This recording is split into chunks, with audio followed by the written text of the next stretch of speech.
بسم الله الرحمن الرحيم الحمد لله نحمده ونستعينه ونستغفره ونؤمن به ونتوكل عليه ونعوذ بالله من شرور أنفسنا ومن سيئات أعمالنا من يهده الله فلا مضل له ومن يضلل فلا هادي له ونشهد أن لا إله إلا الله وحده لا شريك له ونشهد أن سيدنا ونبينا ومولانا محمدا عبده ورسوله أما بعد باب التوبة قال العلماء والتوبة واجبة من كل ذنب فإن كانت المعصية بين العبد وبين الله تعالى لا تتعلق بحق آدمي فلها ثلاثة شروط أحدها أن يقلع عن المعصية والثاني أن يندم على فعلها والثالث أن يعزم أن لا يعود إليها أبدا فإن فقد أحد الثلاثة لم تصح توبته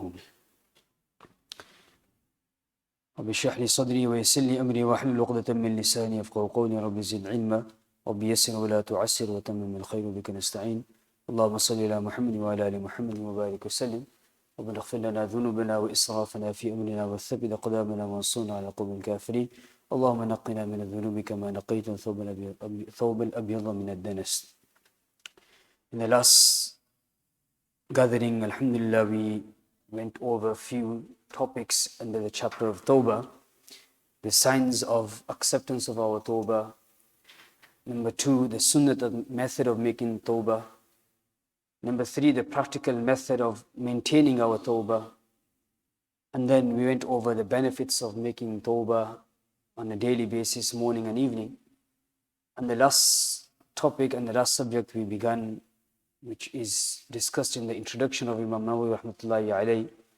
In the beginning, Imam Nawawi rahmatullahi alayhi has mentioned the conditions of sincere Tawbah. That what are the conditions for our Tawbah to be valid and for it to be accepted. So Imam Nawawi rahmatullahi alayhi, he says that Tawbah wajibatu min kulli dhanbin, that Tawbah is compulsory and wajib from every sin. Sin comes into two categories. One is the sin which are between the human being, between the believer and the Creator Allah subhanahu wa ta'ala. There's no link, there's no rights of any of the creation. It's only between the servant and the Creator Allah subhanahu wa ta'ala only. For a person to violate any rights of Allah subhanahu wa ta'ala and for him to realize the mistake, for him to realize the sin, for him to realize his weakness and to do tawbah and to change that, Imam Nawawi rahmatullahi alayhi says that there are three conditions. A person, the first condition is that an yuqli anil ma'asiyati, that a person, he disassociates himself, he removes himself, disconnects himself from that sin. Number 2, an yandama ala fi'liha, and he has this feeling of regret and remorse and guilty and being shameful on the action that he has been doing and the sin he has been committing. وَأَنْ يَعْزِمَ أَلَّا يَعُودَ إِلَيْهَا أَبَدًا. And the third condition we mentioned was that he makes a firm intention and a firm resolution not to do the sin again. So from the previous life, from the past, he has regret and remorse. From the present time, he disconnects himself, he disassociates himself, he moves himself away from that sin, from the means of the sin, from the place of the sin, the person who is taking him towards a sin. And number 3, in the future, he makes a firm resolution and he makes an intention of not to go towards that sin again. So this is when the sin is linked between him and the Creator. Now, that also divides into two categories. There are certain sins which, by just making tawbah and having these three conditions, the tawbah is accepted and the sin is forgiven. The second category is that, yes, the tawbah is done, it might be accepted by Allah subhanahu wa ta'ala, however, there's still compensation left for it. This is where we left off last week. There are certain sins which require compensation, kafara. For example, a person, he goes into the company of a scholar, goes into a gathering of a shaykh, he goes out in the 3 days in the path of Allah subhanahu wa ta'ala, he stays in the environment and the atmosphere of the masjid, he discusses about the virtues of salah, he sits in the ta'aleem where the punishments of missing the salah is mentioned, And through those few moments of staying in the company of a shaykh, company of an alim, through those few days staying in the atmosphere of the masjid, he realizes his life. He realizes where he's heading. He was looking for that peace all the time. Now in that gathering, in that moment, in those 3 days, Allah subhanahu wa ta'ala opened his heart. And then he realized that, okay, last 5 years, last 10 years, I've been neglecting my Fajr Salah, I've been neglecting this Salah, I've been neglecting this. And he does tawbah to Allah subhanahu wa ta'ala in those moments and in those few days. Inshallah, Allah subhanahu wa ta'ala will forgive him for that realization and for that feeling regret and remorse. Now what he has to do is that he has to start compensating for those number of years that he has missed. It's not just forgiven that by making tawbah everything is clean and forgiven. Yes, as you mentioned, the realization will wipe away the delay of the salah and the missing of the salah. But now because he's bringing changes into his life, now because he's trying to be punctual on his salah, he has to still make up for those missed number of years for salah. Now this is known as qadai umri. This is known as qadai umri. A person, Allah subhanahu wa ta'ala has given him an understanding. A person has, Allah subhanahu wa ta'ala has gifted him with an intellect. He has to sit down and do the calculations. For example, a person is at the age of 20 and he realized that I became mature and baligh around the age of 10, 12 for example, so age of 12. So it's been around 8 years since namaz has become farz upon me. So now he will sit down and do a calculation of the last 8 years. And he will make a record and write down everything, how many Fajr Salah he thinks in his life he has prayed in the last 8 years. How many Zuhr, how many Asr, how many Maghrib, how many Isha, and how many Witr Salah. So 6 Salah in total. Alhamdulillah, in our generation generally, in the time of Ramadan, we be punctual on our Salah.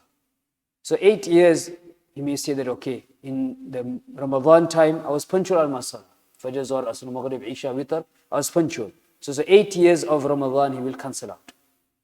In the other days, school days, no Fajr, no Zuhr, no Asr, maybe Maghrib, Isha because of Madrasa. So maybe he can calculate that, Maghrib, Isha in the weekdays I prayed. In the weekends, I missed. So he will sit down and he'll make a calculation for the last 8 years. Yes, the number might seem great and big and large. It may come to thousands of Fajr, thousands of Maghrib, thousands of Asr, thousands of Witr. But after doing all of these calculations, he has to make up for those Salah. A person shouldn't be put off that, I've got 3,000 of Salah. How can I do the Qadha? The number should not put that person off. Why? Because what Allah subhanahu wa ta'ala now wants to see that how sincere is he in the tawbah that he made earlier. Was he sincere? Was he true in his words or not? Now after doing all the calculations, there's a misconception here. Sometimes you receive through our social media many things. Not everybody verifies what he receives. Sometimes you receive this message regarding Salah and regarding Sawm as well. He will do the Sawm for the fast as well, for the month of Ramadan. Calculate 8 years if he has been keeping the Farz fast or not. So he will do the calculation for the Salah, and he will also do the calculation for Sawm and fasts as well. Now the misconception is that if a person performs 2 rakat Salah on this particular day, and he performs the Salah in this manner, all the Salah of his life is forgiven. He doesn't need to do qaza of them again. Or if a person keeps a fast on this certain day, the fast of his previous life is forgiven. He doesn't need to do qaza. You receive this message throughout the year. Sometimes some people receive it. So now that's wrong. That message is incorrect. When a person has realized that he has to do qadha, he has to do qadha for every single salah that he has missed, and for every number of fasts he has also missed as well. So now he will do the calculation. He's done the calculation. He's got everything in front of him. Now he will start. How to do the qadha of the salah missed? First of all, the first ruling is that he has to make it specific. That I am keeping the Fajr of 1st of January of 2010. Now he doesn't know if he missed that first Fajr Salah of 1st of January 2010. He doesn't know if he missed it or if he prayed it. So the scholars explain that what he will do that he will make intention of the last or the first Fajr Salah that he has missed. For example, if a person has missed 1,000 Fajr Salah, so when he does the qadha of the Fajr Salah, he will make the intention that I am doing the last Fajr Salah that I have missed in my life. So which will be the 1,000th one. We'll do the Salah again for Zuhr, Asr, Maghrib, Isha, Witr Salah. Same intention that he will make. My last Zuhr Salah I have missed. My last Maghrib Salah, my last Witr Salah I have missed. Obviously, the 1,001 will be cancelled out. Now is being 999th one. Make the same intention one. Make intention again. Same. The last one will be cancelled out. Last one will be cancelled out. Last one will be cancelled out. There's 2 ways or 3 ways of doing the qaza. One is person just takes out half an hour every single day, where he does all the fajrs, for example. Or a person takes out half an hour and he does Fajr, Zuhr, Asr, Maghrib, Isha, Witr, Fajr, Zuhr, Asr, Maghrib, Isha, Witr, Fajr, Zuhr, Asr, Maghrib, Isha, Witr, in that way. Or the other option is that the time for Salah, whatever time for Salah it is, he makes a Salah, make the qaza of that Salah. For example, we read Isha Salah now. A person came earlier before Asr, Isha Salah, he read his 4 rakat, Sunan, Ghair Mu'akkada, and he also read 4 rakat of the last Isha Salah that he has missed. After Isha Salah, he read his Sunan, he read his Witr Salah for that day, for today, and he makes 3 rakat again, Witr Salah, for the qadha that he has, for the Witr qadha that he has missed in his life. So that's an easier way. So the namaz that you're praying, before or after, depending, you make the qaza of that namaz.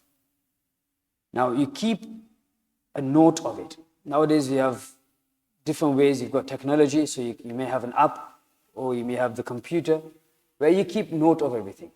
You know, if you're using Excel, you've got the formulas, it does all the calculation for us. So you knock off one like this, then he'll do the calculations automatically. Or if a person has a sheet where he's got all the boxes there, he keeps a note of that as well. This is what Allah subhanahu wa ta'ala wants to see. How punctual are you in doing the qadha now? A person had 1,000 salah in his life. He started the qadha salah and he reached halfway and he passed away. Through the punctuality that he practiced and he presented to Allah, we hope in the mercy of Allah subhanahu wa ta'ala that He will also forgive him for the remaining 500 as well. We will read the hadith later on about the person who killed 99.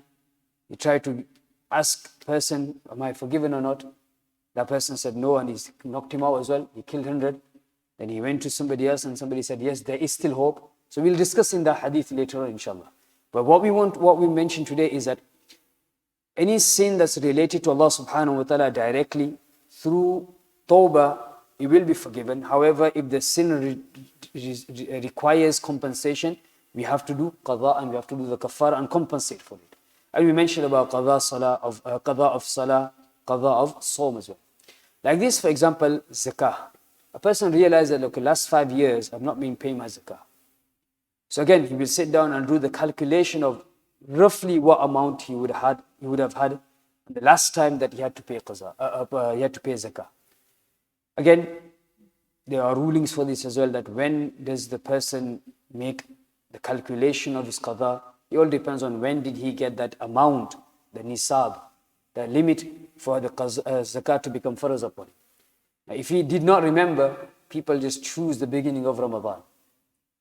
At times people just choose, okay, chalo, make my first of Ramadan. You can choose any if you don't have the exact date written. Now what I'm trying to say that, as we're growing up, we may have siblings, we may have our own children. From now, the parents' responsibility is that they need to educate their children that when they become mature, you need to keep a log of all of these things. When the child becomes matured, he or she should know which day they become matured. When the child is matured, he or she should know how much they have in their possession, in their account, in their savings, which is theirs. So now they need to start keeping a note of it. So then when the zakat time comes, they can calculate the zakah. In these worldly matters, parents take care of making sure that the child doesn't go through what they went through when they were young age. For example, abuse.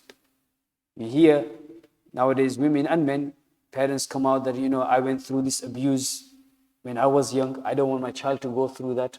Yes, alhamdulillah, it's good. It's good. But we should also think in the aspects of our deen, in the aspects of the hereafter. I did lose out here.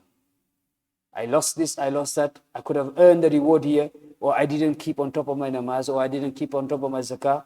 Make sure that my child doesn't go through that as well.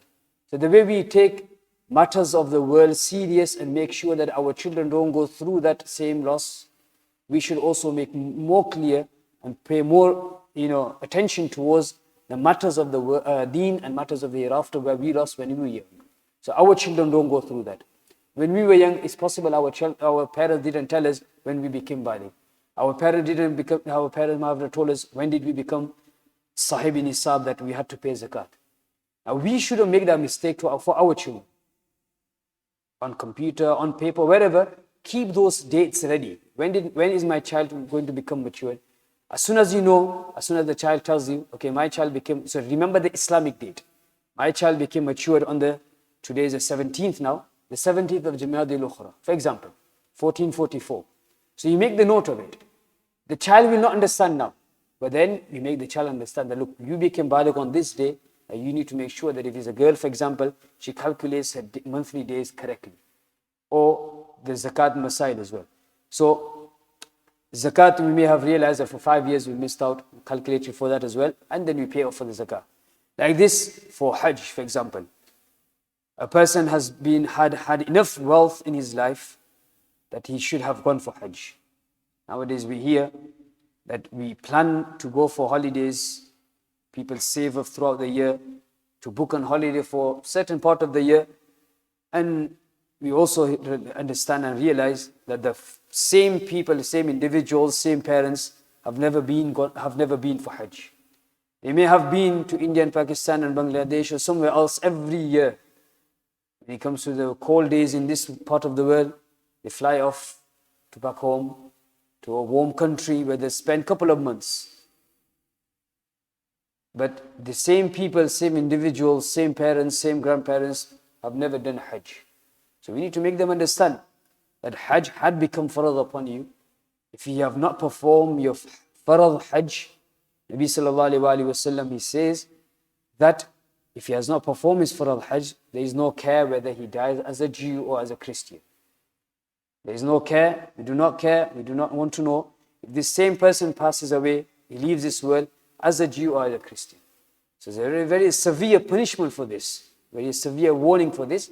So we need to realize that if somebody in our family, somebody in our community, somebody in our area, somebody within our contacts may be in this situation where they have been, going holidays after holidays after holidays, but they have not performed their farad Hajj, we need to make them realize that, Hajj have become farad upon you. Try to perform this Hajj, at least once in your life.